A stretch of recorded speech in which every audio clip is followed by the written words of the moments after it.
Hey everyone, welcome back to Code Beyond AI. So today we are going to understand one of the most important front-end interview topics, and this question is being asked in many companies like Google, Amazon, Netflix, and Apple as well. What are semantic HTML? Now, many developers use HTML text correctly visually, like if they see in the DOM, elements are properly visible and they are doing their job. But they still underneath write a poor structure, and that becomes a problem for SEO, accessibility, maintainability, and specifically for large scale front end applications. So, in this video, I'll explain what semantic HTML actually means, why it matters, and most importantly, how to use it practically in the real project. So let's begin. So let's firstly start with the definition of semantic HTML elements. So basically, semantic HTML means HTML tags which clearly describe the meaning and purpose of the content. Like if you have written HTML in past as well, and I hope you must have written HTML as well. So mostly we use div and span tags to write our HTML. Let's say if we want to define a div, so if we want to define a, let's say, component, you can, for example, let's say navigation. So for that, what we do is we basically define a div and we give a navigation class name or maybe navigation ID for that to manage its CSS. But semantic HTML is bit different. So but in semantic HTML, whatever tags you're using, it clearly describes what is the purpose of it, what is the meaning of it, and there is a very good benefit of that which I will be telling you in this video. But if you could see here, like if we would have written this using the div tags, so there will be, or there must be one div for the header tag where we just have given class name header. Similarly for navigation, and then we have one main div for the this main and aside content, and similarly for others. But here in semantic HTML, as you can see, it's clearly visible, like it's a header tag, it's a navigation tag where all the navigation links are there. It is a main content tag, it is a sidebar tag, a side tag, and this is a section. Let's say if you want to describe or define some section or want to write some content, this is article tag for where, if you want to write a long text, so you can use this tag, and this is a footer similarly. So this is basically semantic HTML. Now firstly understand why it matters and why we need to use it. So let's first understand this. Now if you could see in this slide, there are three main benefit of using the semantic HTML.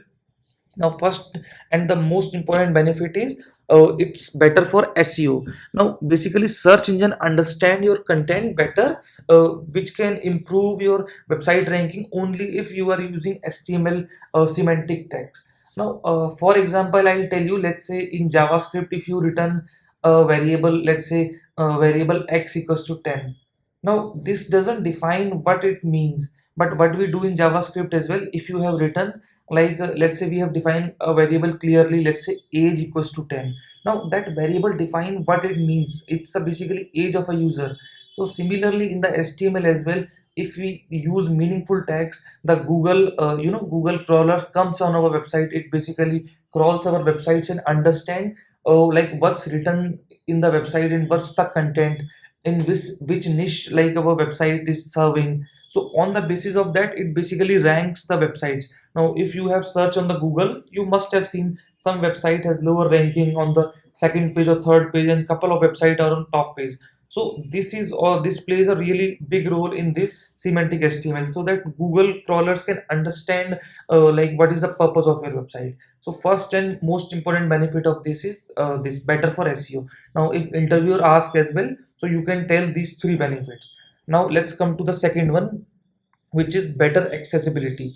Now let's say if we are a normal person, we are able to like scroll the website and do whatever we want. But let's say for those people who are blind, so what they do is they have basically screen readers which assist them on which page they are and what they are going to do next. So for those things, semantic HTML plays a very big role, because those technologies, assistive technologies, like are able to understand and navigate through website, and able to tell them clearly on which part of the website they are.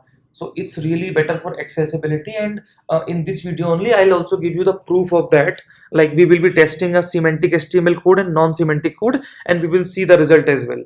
So these are the two main benefits, and third benefits is obviously the cleaner code.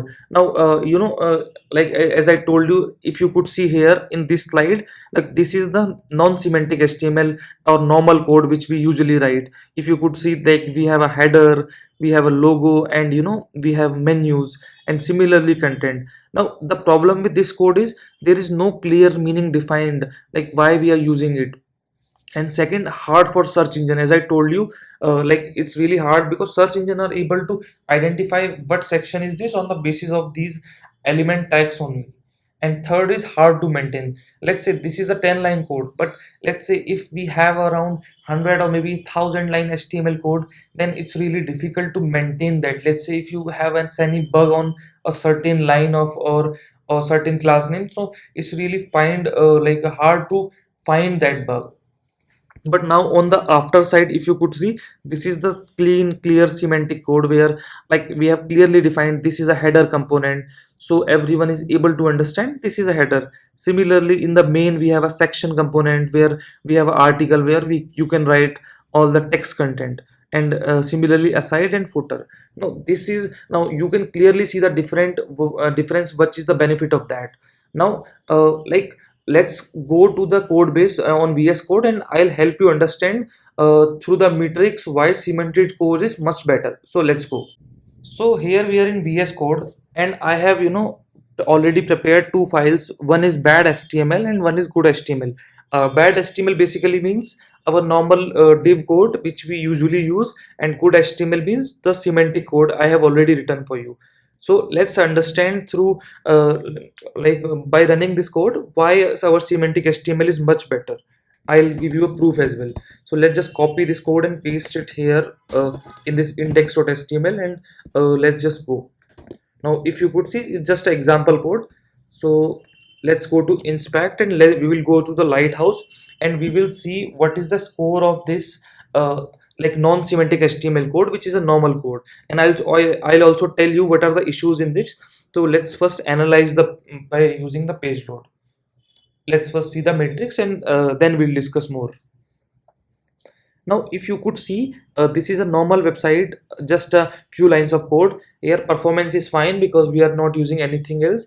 Now here is the main catch. Now here if you could see, accessibility score is 55 and SEO score is 82. Now this is a bad code in that we are checking out. Now I'll tell you the problems as well. Now if you could see, like here in the image tag, we are not using the alt tag for describing what that image means. And in this div as well, like button, we are not using area labels for screen readers to understand, and also we are not using the semantic tags. So here like you can just remember the accessibility score 55 and 82. Now let's test with this good HTML code. Now we will see how our metrics are changing, then you will understand why it matters. So I have just copy pasted this good HTML code, and I'll reload, and I'll just create a new report and analyze. Let's see.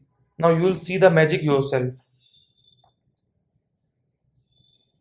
Now this is a couple of line of code, and only if you could see, the accessibility score has jumped from 55 to 100, and SEO from 82 to 91. Only we have done couple of things, like if you could see, we are using proper tags like article tags. In image tag we are using the alt tag for the describing what that image means, and similarly for button we are using button tags, not div.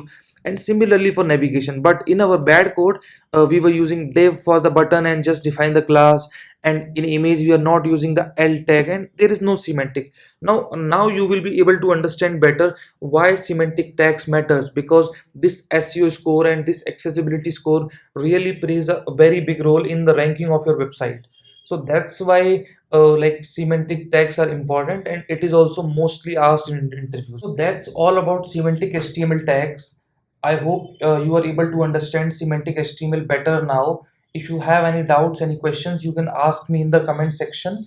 And this video is just a blueprint, exactly whatever I have told you. If you can tell properly in the interview, and if you could show them, so that will be literally best, and interviewer will understand, like things in a better manner. So that's all about it. So you can also subscribe to the channel, because in future we are also I have also planned around 100 to 120 videos just on the like front-end developer or MERN stack interviews, where we will be covering all the major topics which are asked in interviews, and cross questions which are asked. Let's say one question is asked, and again on the basis of that they ask another question. So we will be covering everything on this channel. So you can subscribe to the channel and also press the bell icon, so you will be like informed when my video uploads. So thank you so much for watching.